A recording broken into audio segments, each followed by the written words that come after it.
Hello, it's Wayne here from Whiskey Alpha, and I'm here back at the airfield, here at Elstree, and doing another little YouTube video. This time it's a YouTube video about people complaining, and not people complaining about the noise, because we are at an airfield, and guess what? Aeroplanes make noise, and I'm sorry, if you're going to complain about the noise at an airfield, maybe you shouldn't buy a house near an airfield. End of story, end of political rant. However, I'm here to address the people who've been complaining about my videos. First thing I need to point out is I'm not a flight instructor. I'm merely a pilot who happens to have a PPL license to fly single engine aircraft. I fly PA-28s. I now own a share in a 172. The key here is I'm not a flight instructor, so anything I say in a video needs to be checked with, guess what, a flight instructor. All these videos are is partially a bit of entertainment and a bit of information based on my own experiences. Again, not a flight instructor. Unfortunately, some YouTubers out there have to put enormous disclaimers, particularly the American ones, because in America they seem to like suing everyone for everything. For me, I just like to put in one little thing, not a flight instructor. Second thing is my videos are edited for entertainment, which means all the boring stuff isn't in the video. I've cut it out. I've recorded a 45-minute flight and end up with 45 minutes of footage based on 4 cameras.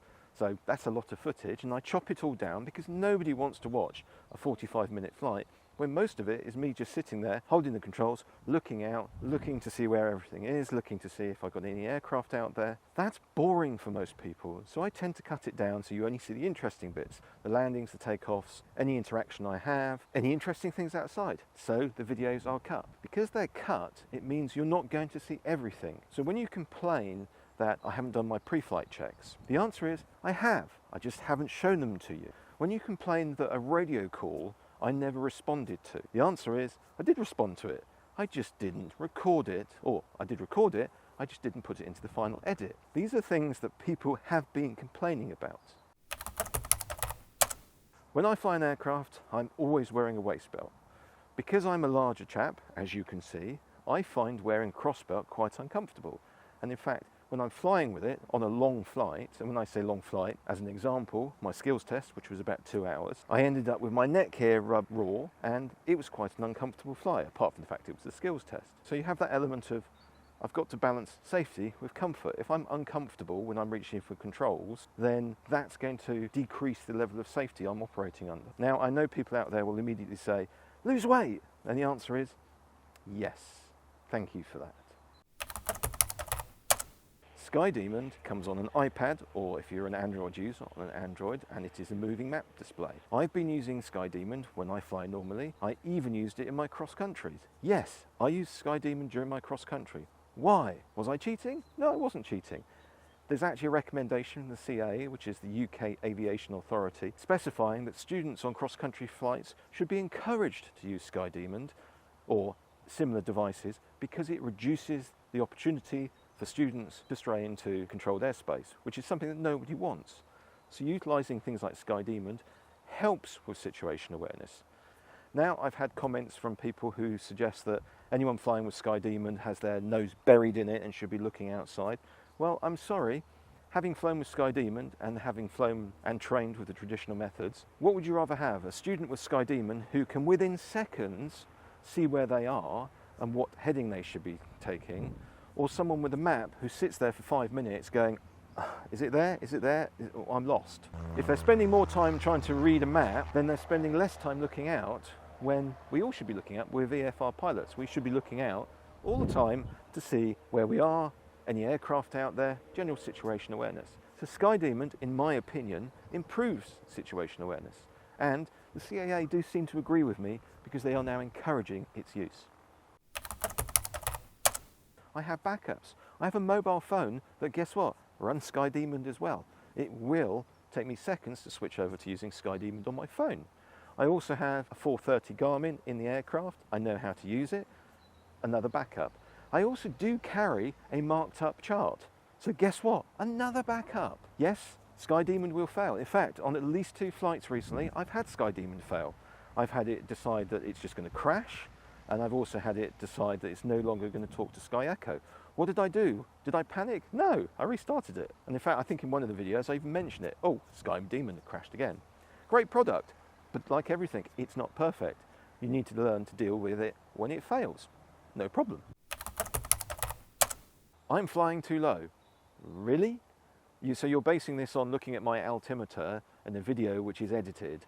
So you have to match up the altimeter height with the location I'm flying in order to be able to say I'm flying too low. If you're going to look at my altimeter at some arbitrary point and say, you're flying too low, you really don't understand how flying works. Next up on the list, using cameras. The GoPro is a safety issue. Really? Yes. Right, first thing I have to point out is I set up all my GoPros before I do my pre-check. So literally, I'll turn up to the aircraft 20 minutes earlier than I would normally. I will put all the GoPros in, I will mount them all up, I will set them all up, I'll set all the settings, positions, and then all I've got to do at some point is start them. That is it. Then I can ignore the camera. Halfway through the flight, a number of times the cameras will stop working. Why? Because the battery will go flat. That's life. I'm not going to sit there doing anything else. In fact, I don't even notice it most of the time. I only notice it when the flight ends. Fact is, I fly with GoPros for a number of reasons, one of which is to make videos like this, but also it allows me to review my flights. It allows me to look at what's happened, it gives me a record on my flight, and it allows me to enhance the safety of my flights because I can review what I've done. And it's not my recollection, it's been recorded. High-vis in the cockpit. Yeah, I got criticised for wearing a high-vis jacket in the cockpit. Evidently this is a massive fire risk. It would be if you didn't realise that the high-vis that we are issued from school and the high-vis that I actually personally wear are actually flame retardant. So the risk is actually pretty minimal. Generally I don't wear high-vis in the cockpit because it's uncomfortable. It's just yet another layer. I like flying in a t-shirt. I know people then criticise me for that because I've got bare arms. I'm not a fast jet pilot. I'm not going to walk around in Nomex. Lastly, what I'd actually like to do is thank everyone who's encouraged me for doing what I'm doing. A number of people have walked up to, just generally around the airfield or other airfields I've been, and said, I watch your videos and I really like them.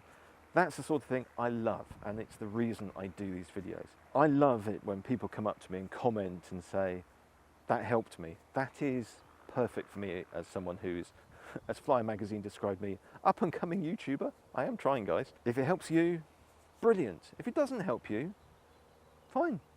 We all learn to fly differently. Anyway, that's the end of my rant. That's the end of my video. If you like what I'm doing, please consider the odd thumbs up and consider subscribing to the channel, and let's see what happens in the future. But anyway, whatever you do, please do one thing. Please fly safely and enjoy yourself. Thanks for watching. Bye.